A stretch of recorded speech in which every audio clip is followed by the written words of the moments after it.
कहानी के शुरुआत में हमें एक ट्रक ड्राइवर देखने को मिलता है जिसे कुछ आदमी सैनिटाइज करते ही आगे की तरफ भेज देते हैं, लेकिन उसे इस सब की बिल्कुल भी खबर नहीं थी कि यहाँ पर क्या हुआ है। हालांकि वो उनसे पूछने की भी बहुत कोशिश करता है, लेकिन काम नहीं बनता। जो इसे बस एक वायरस का बता देते हैं, जो खुद भी कुछ टाइम आगे जाने के बाद मोबाइल फोन उठाने के चक्कर में एक डेयर के साथ टकरा जाता है, जिसका इसे भी मालूम नहीं होता। और बाहर निकलने पर उसका काम भी तमाम हो चुका था, जिसकी वजह से ये भी दोबारा गाड़ी में बैठकर वहाँ से चला जाता है। ऊपर से डेयर भी खुद ब खुद गाड़ी के जाने के बाद रोड से उठकर खड़ा हो जाता है, लेकिन अब उसकी आंखें वाइट हो चुकी थी। जिसके बाद हमारा सीन भी एक कंपनी के एम्प्लॉय पर शिफ्ट होता है, जो अपनी बेटी के बर्थडे को लेकर बहुत ज्यादा परेशानी में था। और ऊपर से कंपनी का काम भी कुछ अच्छा खासा नहीं चल रहा था, जिसकी वजह से अपने काम वाले को सारे पैसे खर्च करने का कहता है ताकि वो कंपनी की कंडीशन को बेहतर बना सके, जो होने वाले तो बिल्कुल भी नहीं था, क्योंकि उनकी कंपनी पूरी तरह से लॉस में जा रही थी। जिसके लिए वो पहले तो हैरान होता है, लेकिन आखिरकार उसकी बात माननी ही पड़ती है, क्योंकि टाइवान इस कंपनी का मैनेजर था। जबकि दूसरी तरफ उसने अपनी मॉम को भी बर्थडे के बारे में बता दिया था, जो जानती थी कि टाइवान अपनी बेटी के लिए कुछ ना कुछ तो जरूर लेकर ही आएगा। जिसने अपनी बीवी को भी हाल ही में डिवोर्स दे दिया था, क्योंकि टाइवान काम में मसरूफ होने की वजह से अपनी फैमिली को बिल्कुल भी टाइम नहीं दे पाता था। और ऊपर से घर आने के बाद बेटी भी सो चुकी थी, जिसे उठाने के बाद टाइवान जो ही गिफ्ट देता है तो सम भी उसे देकर बिल्कुल खुश नहीं होती, क्योंकि टाइवान उसे ये गिफ्ट पहले भी दे चुका था, जिसकी वजह से सॉरी कहते खामोश करा देता है। हालांकि उसे खुद भी मालूम नहीं था कि मैं ये पहले दे चुका हूँ, लेकिन सोमो अपने फादर के साथ बिल्कुल भी खुश नहीं थे, और इसी वजह से उन्हें अपनी मॉम के पास ले चलने का कहती है, जिसके लिए ये पहले तो बिल्कुल भी राजी नहीं होता, लेकिन आखिर में अपनी मॉम के कहने पर बात मान जाता है, जो जानती थी कि सोमो यहाँ पर बिल्कुल भी खुश नहीं है, क्योंकि टाइवान उसके साथ बिल्कुल भी टाइम स्पेंड नहीं करता था। जिसकी वजह से सुबह होते ही मॉम की बात मानकर सोमो को साथ लेते बुसान की तरफ निकल पड़ता है, जहाँ पर उसकी बीवी रहती थी। लेकिन इन्हें भी वहाँ से जाने से पहले ट्रेन से गुजरना था, जिसकी टिकट्स बुक कराने के बाद ये दोनों बाप बेटी भी उसी के अंदर सवार हो जाते हैं, जहाँ पर सभी लोग बहुत ज्यादा एक्साइटेड थे, और ऊपर से ट्रेन होस्टेस भी बहुत ज्यादा हैप्पी थी। और इसी के साथ वहीं पर एक सपोर्ट टीम भी मौजूद थी, जिन्हें बिल्कुल भी पता नहीं था कि अब हमारे साथ क्या होने वाला है, क्योंकि उसी वक्त ट्रेन के जाने से पहले अंदर एक ऐसी लड़की सवार हो जाती है जिस पर पूरी तरह से ज़ॉम्बी वायरस ने कब्जा कर लिया था, और इस सब की खबर अंदर मौजूद एक इंसान को भी नहीं थी। और अब चलते हैं ट्रेन के सफर में, जहाँ पर सोमो नींद से जागते एक बात की तरफ जाने के लिए निकल पड़ती है। तभी सोमो को बीच में एक गरीब आदमी भी देखने को मिलता है, जो बिना पैसे दिए सवार हो गया था, और सोमो भी उसे देखने के बाद एक और जॉन नाम के आदमी के पास पहुंच जाती है, जो बाहर अपनी बीवी के इंतजार में था। और इसी वजह से सोमो को भी आगे के बॉक्स में जाने का कहता है, जिनकी दूसरी साइड पर अब ज़ॉम्बी लड़की भी अंदर आते गिर जाती है, जिसे देखने के बाद हॉस्टेस भी मेडिकल टीम को बुलाने लगती है। लेकिन तब तक बहुत देर हो चुकी थी, क्योंकि उसी वक्त अब ज़ॉम्बी लड़की भी अपनी जगह पर खड़े होने के बाद इस लड़की के ऊपर भी हमला कर देती है। लेकिन सोमो पर इस सब पर जरा भी असर नहीं होता, जो आखिर में खुद भी बात के अंदर चली जाती है, जबकि उसके बाहर चारों तरफ भगदड़ मची हुई थी। जिसके बाद ज़ॉम्बी लड़की भी हॉस्टल के साथ सपोर्ट टीम के बॉक्स में पहुंच जाती है, जहाँ पर दोनों इन्फेक्टेड होने पर खुद भी इन सभी के ऊपर हमला कर देती हैं, जिसकी वजह से बाकी बच्चे भी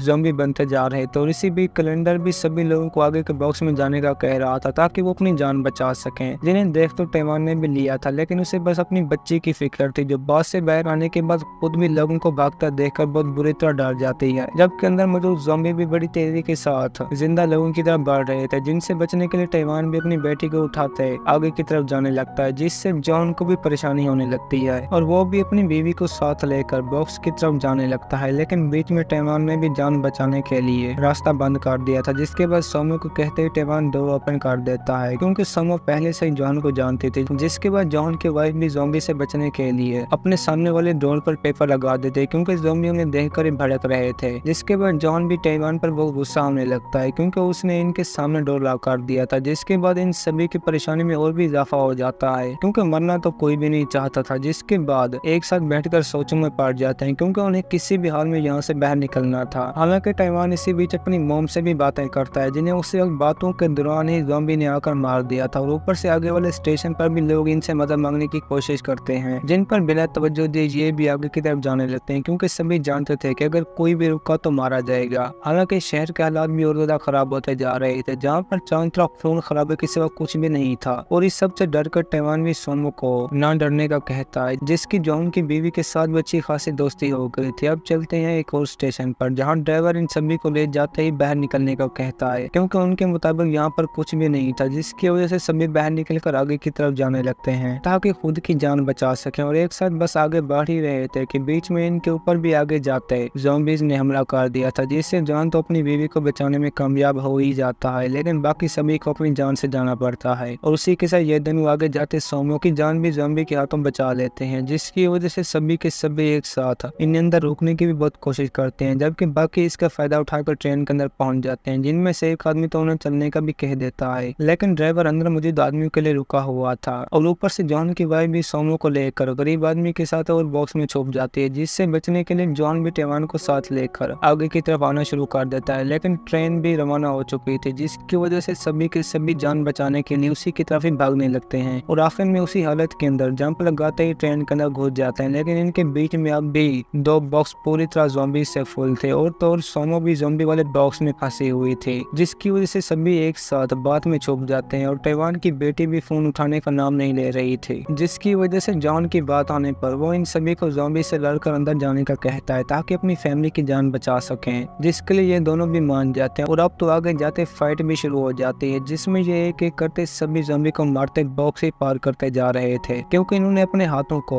टाइप लगाकर छुपा दिया था ताकि ज़ॉम्बी के काटने पर कुछ भी असर ना। और एक बॉक्स में तो इन्हें ये भी मालूम हो जाता है कि ज़ॉम्बी अंधेरे के अंदर बिल्कुल भी नहीं दे सकते, जिसके बाद फायदा उठाकर ये भी एक एक टनल को पार करते आखिर में अपनी फैमिली के पास पहुंच जाते हैं, जिसमें वो भी एक साथ सभी को साथ लेकर टनल के अंदर गुजरने पर जा ही रहे थे कि बीच में लाइट आने पर ज़ॉम्बी ने भी इन पर हमला कर दिया था, जिनसे बचने के लिए जॉन भी बहुत कोशिश करता है, क्योंकि उसने सभी को डोर के बाहर रोक रखा था, लेकिन इसका भी कोई फायदा नहीं होता, क्योंकि आगे वाले बॉक्स में मौजूद एक आदमी भी इन्हें अंदर आने नहीं दे रहा था, जिसके बाद लेट होने पर जॉन भी सभी की जान बचाने के लिए खुद की बलि दे देता है। और वो इसी के साथ अपने होने वाले बच्चे का नाम भी बीवी को बता देता है, जिसको देखकर टेवान भी गुस्से में आकर बॉक्स का डोर तोड़ते अंदर पहुंच जाता है, लेकिन गुस्सा तो बहुत था, जिसकी वजह से सैमी को एक जोरदार थप्पड़ भी मारता है, क्योंकि इस भगदड़ में जॉन के साथ अंदर एक बूढ़ी की बहन भी मारी जाती है, जिन्होंने गुस्से में आकर सभी के साथ मिलकर टेवान को भी आगे वाले बॉक्स में जाने का कह दिया था। और इन्हें भी आखिरकार सभी की बात माननी पड़ती है, जो कि बहुत ही फायदेमंद थी, क्योंकि उसे अंदर मुझे बूढ़ी बहन को ज़ॉम्बी बना देखते ही गुस्से में आकर डोर ओपन कर देती है, जिसके बाद बारी थी सभी के मरने की। और होता भी ऐसा ही है, लेकिन अब तक भी सैमी एक आदमी के साथ बात में छुपकर जिंदा था और उन्हें बचाने की कोशिश टेवान भी नहीं करता, जिन्हें आखिर में सामने रास्ता खराब होने पर ट्रेन को भी रोकना पड़ता है। और ड्राइवर भी इन्हें पास वाले इंजन के अंदर जाने का कह देता है, जो सुनने के बाद सभी एक एक करते उसी के अंदर जाने लगते हैं, लेकिन काम फिर भी नहीं बनता, जिसका उसी वक्त एक और ट्रेन के आने पर जोरदार एक्सीडेंट भी हो जाता है, जिससे टेवान, सोमो और जॉन की वाइफ बच तो जाते ही हैं, लेकिन खतरा टला भी नहीं था, जिसकी वजह से ट्रेन के अंदर दोबारा जाने पर सपोर्ट टीम के दो बच्चे भी उसी वक्त मारे जाते हैं। और इसी भगदड़ में सैमी खुद भी इन्फेक्टेड हो गया था, जिन सभी को पीछे छोड़ता है टेवान भी आखिर में अपनी फैमिली को साथ लेकर ट्रेन के पीछे भागने लग जाता है, जो बड़ी तेजी के साथ आगे की तरफ बढ़ रही थी, क्योंकि उनके पीछे ज़ॉम्बी की एक बहुत बड़ी तादाद लगी हुई थी, जिसकी वजह से बिना टाइम वेस्ट किए ये भी एक एक करते ट्रेन के ऊपर पहुंच जाते हैं। लेकिन जॉन अब भी सेफ नहीं थी, क्योंकि ज़ॉम्बी उसी वक्त इनके ट्रेन के साथ लटक गए थे, जिसकी वजह से ज़ॉम्बी के लटकने पर ट्रेन की स्पीड भी कम होती जा रही थी, जिन्हें नीचे फेंकने के लिए टेवान को भी आखिर में उन्हीं के साथ लड़ना पड़ता है। जिसके बाद तीनों एक साथ जो ही रूम में जाते हैं तो वहाँ पर भी सैमी मौजूद था, जिसको इन्फेक्टेड देखकर ये खुद भी बहुत ज्यादा डर जाते हैं, क्योंकि टेवान अपनी बच्ची को किसी भी हाल में बचाना चाहता था, जिसका लड़ाई के दौरान सैमी हाथ भी काट लेता है। और इसी के साथ टेवान को भी यकीन हो गया था कि मैं बचने वाला नहीं, जिसकी वजह से अपनी बच्ची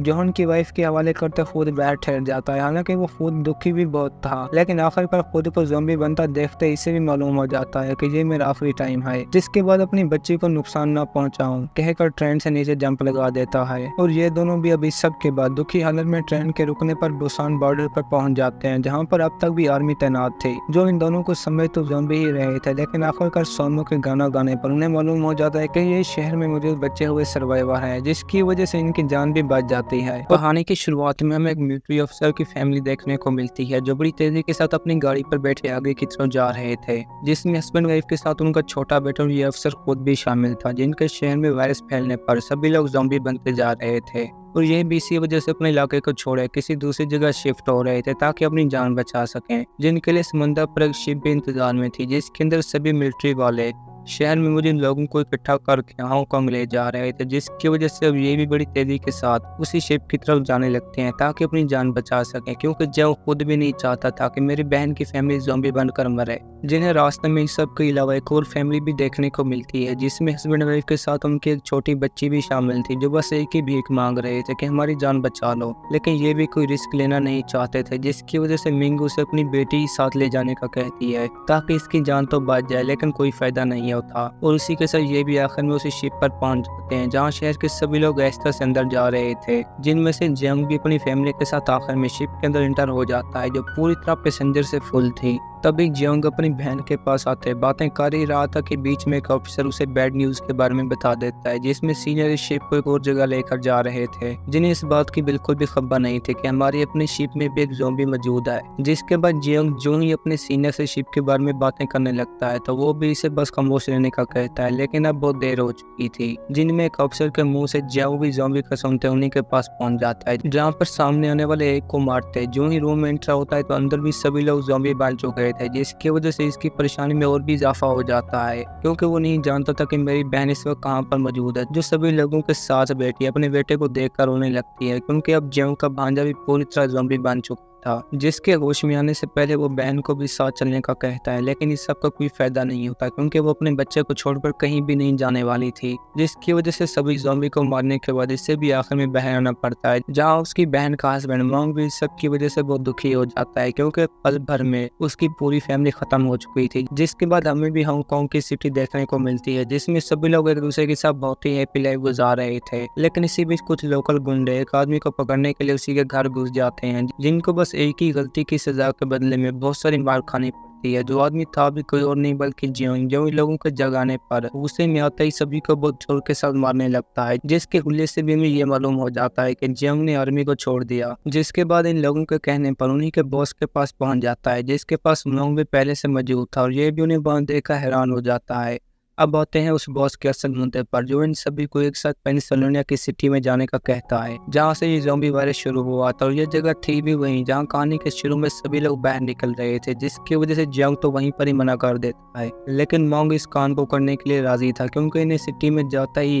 एक ट्रक को ढूंढना था जो पूरी तरह पैसों से भरा हुआ था, और ये भी अगर इस ट्रक को लेने में कामयाब हो जाते हैं तो एक रात करोड़पति बन जाएंगे। जिस बात से जियोंग को भी हैरानी हो जाती है क्योंकि वो लोग इन सभी को भी काम के बदले में पूरा आधा हिस्सा दे रहे थे, जिसकी वजह से सभी उनकी बात मानकर तैयारी में लग जाते हैं। जिनके पास बस था भी 3 दिन का टाइम जहां पर सैटेलाइट फोन से बात करते एक शिप लेने के लिए पहुंच जाएगी, जिसके बाद सभी एक साथ हथियार लेते अपने सफर पर निकल पड़ते हैं, जिन्हें बिल्कुल भी मालूम नहीं था कि अब आगे क्या होने वाला है क्योंकि इस जगह मौत के मुंह में जाना था। जिसकी वजह से शिप से उतरने के बाद बोट में आगे का सफर तय करने लगते हैं, जिसके बाद एंट्री होती है पेनिसिलिना की सिटी के जहाँ ज़ॉम्बीज ने उसे कार भी पूरी तरह तबाह दिया था, जिसकी वजह से इन सभी के अंदर भी डर पैदा हो जाता है, लेकिन पैसे भी बहुत ज्यादा थे। जिसके बाद इन्हें भी आगे जाने के लिए एक गाड़ी मिल जाती है जिसमें कुछ सेटिंग करते इनका साथी उसे भी चलाने के लायक बना देता है क्योंकि इन्हें ये काम करना भी बहुत जल्दी था। जिस सब की बड़ी वजह ये भी थी कि जो भी रात टाइम अंधे होने के साथ साथ दिन के बादशाह थे जो दिन होते ही हर चीज को देख सकते थे, जिसकी वजह से ये भी गाड़ी की मदद से आगे जाते अपने सामने दिखने वाले हर एक ट्रक को देखते जा रहे थे, जिनके पास बस था भी पैसों वाले ट्रक का नंबर। हालांकि एक जगह तो जियोंग को पूरी बिल्डिंग की ज़ॉम्बी से फुल लगती है, जिसके बाद डर के मारे आगे बढ़ने में लग जाते हैं और एक साथ आगे जाने पर इन्हें भी एक और ट्रक देखने को मिलता है जिसमें बाहर जाने पर पहले मॉन्ग भी सभी को साथ चलने का कहता है क्योंकि ये मिशन जियोंग के अलावा बाकी सब का था, जिनके पास अब एक नई अच्छी खबर थी जो पैसों वाले ट्रक को देखते ही अपने होश खो बैठते हैं क्योंकि अंदर थे जितने ज्यादा पैसे, लेकिन फिर भी एक मसला था जो इस ट्रक के ड्राइवर को जो ही बाहर निकालने लगते हैं तो बीच में उसने भी मॉन्ग पर हमला कर दिया था। जिसके बाद इस ट्रक का हॉर्न भी चारों तरफ बजना शुरू हो जाता है जिससे ज़ॉम्बीज भी होश में आ जाते हैं क्योंकि राइट टाइम वो बस आवाज को ही सुन सकते थे, जिसकी वजह से सभी ज़ॉम्बीज को सामने देखने पर ये भी लड़ने के साथ साथ आगे बढ़ना शुरू कर देते हैं, जिनमें से जियोंग सभी को मारने की भी बहुत कोशिश करता है लेकिन कोई फायदा नहीं होता, जो एक साथ और भी ज्यादा होते जा रहे थे। जिसके बाद इनके पास भी भागने के सिवा कोई चारा नहीं था, जो अपनी गाड़ी को लेकर जो ही आगे की तरफ जाने लगते हैं तो अब इनके बीच भी कोई दूसरे लोग आते हैं लाइट की रोशनी कर देते हैं, जिसके इस्तेमाल से इन सभी का बचना भी मुमकिन नहीं था और जियोंग भी इस बात को समझ जाता है। जिन सभी का यह जब आखिर में वहीं पर एक एक्सीडेंट के साथ काम तमाम हो जाता है और उन ज़ॉम्बीज़ ने तो जियांग की सारी टीम को भी मार दिया था, जिसमें मांग तो किसी तरह करते पैसों वाले ट्रक के अंदर ही घुस जाता है और जियांग का काम था मुकाबला करना, जो सभी को मारने के साथ बुलेट्स खत्म होते हैं खुद भी भागना शुरू कर देता है। और आखिर में इसका काम भी तमाम होने ही वाला था कि उसे वक्त एंट्री होती है एक जबरदस्त गाड़ी की, जिसमें थी भी एक छोटी बच्ची जो जियांग से लाइफ बचानी है तो अंदर आ जाओ कहते रवाना हो जाती है, क्योंकि इसके पास भी कहीं और जाने का कोई चारा नहीं था। जिसमें एंटर होते अब इसके अपने भी होश उड़ जाते हैं, क्योंकि वो अकेली नहीं बल्कि जॉनी के साथ उसकी छोटी बहन भी शामिल थी, जिसकी ड्राइविंग देखकर अच्छे भी काम जाएंगे। और जॉनी भी पूरी तरह से इस जगह में सर्वाइव करने के लिए ट्रेन थी, जिससे जियांग तो बस हैरान ही था कि ये इस जगह किस तरह जिंदा बची हुई है। हालांकि रास्ते में जॉनी की ड्राइविंग देखने के बाद ये भी वहीं पर बेहोश हो जाता है, जिससे छोटी बच्ची भी हंसने लगती है, क्योंकि वो अपने सामने आने वाले सभी ज़ॉम्बी को बड़ी टेक्निक के साथ मारती जा रही थी, जिसमें बहुत ही अच्छी ड्राइविंग का कमाल था। और सबसे आखिर में ये भी एक ब्रिज के नीचे छुप जाती हैं ताकि आगे जाने के रास्ते को देख सकें, लेकिन लेजर के साथ देखने पर वो भी ज़ॉम्बी से फुल था। जिसके बाद की बारी थी लिटिल गर्ल की, जो अपने टॉय को ऑन करते ही ज़ॉम्बी के अंदर छोड़ देती है ताकि इसकी आवाज़ सुनकर वो सभी आगे की तरफ चले जाएंगे। और होता भी ऐसा ही है, क्योंकि पिंकी के खिलौने चलाने पर वो सभी उसी के पीछे भागना शुरू कर देते हैं,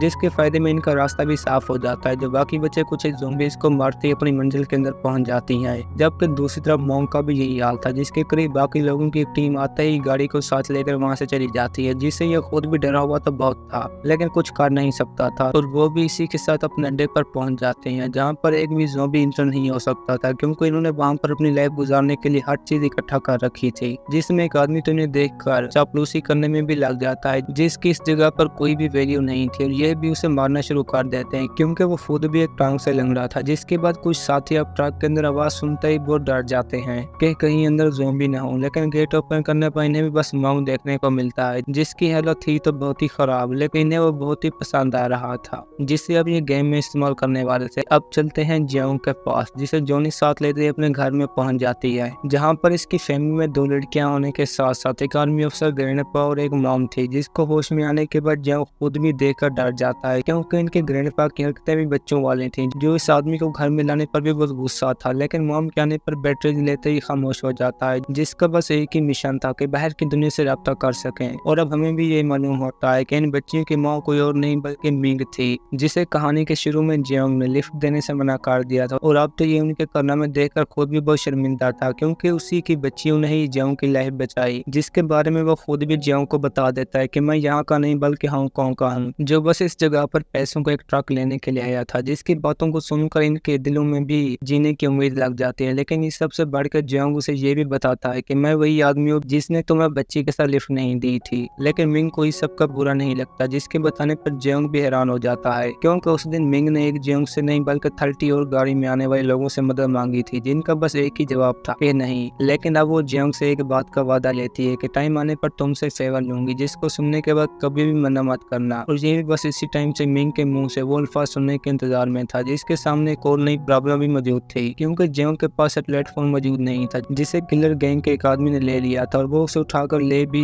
कार्टर के पास जाता है, जो उन लोगों का सीनियर था। हालांकि सभी उसकी बात तो नहीं मानते थे, लेकिन फिर भी सीनियर इसी को बनाया हुआ था, जिसके बारे में वो अपने नौकर से सुनते ही खुश हो जाता है, क्योंकि ये खुद भी बाहर जाने का कोई रास्ता ढूंढ रहा था। जिसके बाद साथी को लेते ही उसी डॉलर से फुल ट्रक के पास पहुंच जाता है, जिसमें बस पैसे ही पैसे थे, और ये भी उन्हें देखकर पागल हो जाता है, क्योंकि फोन पर बात करते इसे भी शहर वाले किसी हाल में ट्रक ले आने का कहते हैं, चाहे वो जो भी हो, ये फिर भी उसे आधा हिस्सा देंगे। जिसको सुनकर ये भी बस हर हाल में एक मौका खोजने की तलाश में लग जाता है। जबकि दूसरी तरफ मॉन्ग को भी ये सभी साथी लेकर एक रूम में ले जाते हैं, जहाँ पर उसकी बॉडी के अंदर ये 61 नंबर लिखे देते हैं, जो गेम खेलने के लिए इसका एक नंबर था। और थोड़े इंतजार के बाद हमें भी ये गेम देखने को मिलती है, जिसमें चारों तरफ बस लोगों के होने के साथ साथ ये भी गेट ओपन करते सभी लोगों को बाहर आने का कहते हैं, क्योंकि इस जगह मॉन्ग के सिवा और भी बहुत से लोग मौजूद थे, जिन्हें ये बाहर निकालते ही आखिर में सभी के ऊपर पैसे लगाकर ज़ॉम्बी छोड़ देते हैं, जिसमें बचने वाला ही जीतेगा। और काफी टाइम के बाद कुछ लोगों के मारते टाइम स्टॉप होते ही बच्चे हुए लोगों को दोबारा केज में लॉक कर दिया जाता है, जिन्होंने सभी लोगों को रखा भी जानवरों की तरह था। और इसी जगह पर आने के लिए जियांग भी मिंग के साथ पूरी तैयारी में था, ताकि वो सैटेलाइट फोन के साथ बातचीत करते अपनी मंजिल तक पहुंच सकें, जिसमें सबसे मुश्किल था ट्रक को बाहर निकालना, जो आखिर में पूरी तैयारी के साथ किलर्स की जगह के करीब आता ही अपने बच्चे को वहीं पर रोक लेते हैं, क्योंकि मिंग नहीं चाहते थे कि इस सब में मेरी बच्चियों को कोई भी नुकसान ना हो। जिसके बाद सभी को गाड़ी में रुकने का कहते ही खुद एक सीक्रेट डोर में पहुंच जाती है, जिसे इन्होंने इस जगह में आने के लिए बनाया था। जबकि ऊपर सब कार्टर ने भी बाहर निकलने खेलने के लिए सभी लोगों को फ्री में खाना खिलाने का कह दिया था, जिससे वो भी बहुत हैप्पी हो जाते हैं क्योंकि इस एक काम के साथ साथ कार्टर उनकी गेम भी 24 घंटे ऑन रहने का कहता है, जो सब कुछ लोगों को अजीब भी लगता है लेकिन कहते कुछ भी नहीं। अब चलते हैं जियोंग और मिंग के पास, जो सामने आने वाले सभी लोगों को मारते ही आखिर में ट्रक के पास पहुंच जाते हैं, लेकिन वहाँ का सैटेलाइट फोन भी पूरी तरह से टूटा हुआ था, जिससे इनकी ये उम्मीद भी खत्म हो जाती है। लेकिन बीच में कार्टर के साथी के आने पर ये भी उसी के ऊपर गन तान देती है, जिसने डर के मारे इन्हें सब कुछ बता दिया था कि हमारे पास एक और सैटेलाइट फोन भी मौजूद है, जिससे बात करते वो भी इस जगह को छोड़कर जा रहे हैं। और अब मसला था उस फोन को लेने का, जो था भी खुद कार्टर के अपने पास। जिसके बाद कुछ लोगों के मुंह से इन्हें मोंग के बारे में भी पता चल जाता है कि वो अभी तक भी जिंदा है, जो बस सुनकर जियोंग भी उसी के पास जाने लगता है, जिसमें इसकी जान को खतरा तो बहुत ही था लेकिन फिर भी आगे बढ़ता रहता है। हालांकि दूसरी तरफ मिंग का मुकाबला भी कार्टर के साथ हो जाता है, जो इसे देखकर बस भागने ही वाला था कि मिंग उसे ट्रक के साथ धक्का देकर बेहोश कर देती है। और अब तो उसने कार्टर का फोन भी ले लिया था, जिसके बाद की बारी थी जियोंग को बचाने की, जो इस टाइम गेम के अंदर जाता ही सभी लोगों पर हमला कर देता है, जिससे चारों तरफ भगदड़ मच जाती है। और अब तो उसने मोंग की जान भी बचा ली थी, जिसके बाद मेन गेट को खोलते ये भी उसी के अंदर दाखिल हो जाते हैं, जिससे ज़ॉम्बीज़ भी अंदर घुस आए थे। हर तरफ बस तबाही के सिवा कुछ भी नहीं था, जिसमें मोंग की भी जान चली जाती है, जिसने जियोंग को बचाने के लिए खुद सामने आकर अपनी जान दे दी। जिसके बाद जियोंग भी बहुत दुखी हो जाता है, लेकिन बीच में मिंग भी वहीं पहुंच चुकी थी, जिसके बाद दोनों एक साथ आगे की तरफ बढ़ना शुरू हो जाते हैं। लेकिन बीच में ज़ॉम्बी के आने पर इनको भी रुकना पड़ता है, जो मसला जॉनी बड़ी आसानी के साथ हल कर देती है, जिससे ये भी एक साथ आगे की तरफ निकल पड़ते हैं, जिसमें कार्टर के लोग भी इनके पीछे लगे हुए थे। लेकिन बिना डरे जॉनी भी उन्हीं का मुकाबला करती जा रही थी, जो इस कहानी का सबसे जबरदस्त पार्ट था, क्योंकि इस सीन में हमें बहुत ही जबरदस्त फाइट देखने को मिलती है, जिसे अंजाम भी एक छोटी बच्ची दे रही थी। ऊपर से उसका ड्राइविंग तरीका भी बहुत अलग था, जिसके इस्तेमाल से ये भी आगे की तरफ जा रहे थे। हालांकि कार्टर के आदमी इन पर हमला भी बहुत कर रहे थे, लेकिन जॉनी हर बार उनकी ये कोशिश नाकाम कर देती, जिससे उनके पास भी आखिर में बस एक रास्ता ही बच जाता है, जो इन्हीं की गाड़ी के पीछे लाइट ऑन कर देते हैं, जिसके बाद सभी ज़ॉम्बी उन्हीं की तरफ निकल पड़ते हैं, जिसमें जो कुछ लाइट को डिस्ट्रॉय भी कर देता है, लेकिन आखिर में एक बच जाती है, जो सभी गाड़ियों के पीछे छुपी हुई थी, जिसकी वजह से आखिर में जियोंग भी बिल्डिंग को तोड़ते सभी ज़ॉम्बीज़ बाहर निकाल लेता है, और इस सबसे किलर भी वहीं पर मारे जाते हैं, जिसके इस काम से मिंग भी बहुत हैप्पी हो जाते हैं, जिन्होंने ऊपर से पैसे वालों को अपने आने का बता दिया था। लेकिन बीच में कार्टर अपनी गाड़ी पर आते ही जॉनी के ऊपर अटैक कर देता है, और मौका देखकर इसने भी अब उसके ऊपर गन तान ली थी, जिसके बाद इन सभी को भी अपने हथियार डालने पड़ते हैं, क्योंकि मिंग बिल्कुल भी नहीं चाहती थी कि ये आदमी बड़ी बच्ची को नुकसान पहुंचाए, जिसकी जान बचाने की ग्रैंडपा भी पिंकी के साथ बहुत कोशिश करता है, लेकिन आखिर में उसे भी अपनी जान देने के साथ साथ मिंग को भी गोली खानी पड़ती है। और कार्टर इस सब के बाद ट्रक लेते ही शिप पर पहुंच जाता है, लेकिन काम वहां पर भी अच्छा नहीं होता, क्योंकि शिप में मौजूद एक आदमी बाहर निकलते ही इसे भी वहीं पर मार देता है, ताकि पैसे हासिल न करने पड़े। लेकिन ज़ॉम्बीज़ क्या होते हैं, इन सभी की भी एक साथ जान चली जाती है, जबकि मिंग और जियोंग को अपने सामने एक प्लेन देखने को मिलता है, जिसे ये इशारा देकर रोक भी लेते हैं। और इसी बीच मिंग जियोंग से अपने वादे को याद करने का कहती है, जिसमें उसे बस एक ही काम करना था, और वो जॉनी पिंकी की हिफाजत। जिसके बाद वो इन सभी की जान बचाने के लिए ज़ॉम्बी को अपनी तरफ इकट्ठा कर लेती है, और ऑफिसर भी उसकी जान बचाने के लिए राजी नहीं थे, जिनको पीछे छोड़कर जियोंग हिम्मत करते ही मिंग की जान बचाने में कामयाब हो जाता है, जिससे ये बच्चा भी बहुत हैप्पी हो जाती है। और नर्स जॉनी को भी एक नई दुनिया में आने का स्वागत करती है, क्योंकि इन्होंने मिंग की जान भी बचा ली थी।